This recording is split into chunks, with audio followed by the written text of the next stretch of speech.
Sigurado akong narinig niyo na ang balita. Mas madrama pa ang politika sa Pilipinas kaysa sa mga telenovela. Hindi na magkaibigan sina Pangulong Marcos Jr. at VP Sara Duterte. Nahaharap si Duterte sa impeachment at sino ang nangunguna sa reklamo? Walang iba kundi ang pinsan ni Marcos, si House Speaker Romualdez. Tunay na drama sa pamilya. Malapit na ang midterm elections, kaya umiinit na ang labanan sa politika.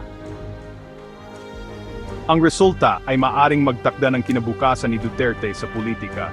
Makakalusot kaya siya o matatanggal sa pwesto? At huwag nating kalimutan ang budget. Binawasan ng 2025 national budget ang pondo para sa kalusugan at edukasyon at inilaan ang pera sa mga lokal na infrastruktura at programa ng ayuda. Nagkataon lang ba? Parang hindi naman. Samantala, nananawagan ng publiko para sa mas mahigpit na aksyon laban sa China at umaaksyon na si Marcos Jr. Pero dahil ang mga political dynasty pa rin ang namamahala, napapabayaan ang pamamahala. Tumutok lang, dahil ito ang isang palabas sa politika na hindi nyo dapat palampasin.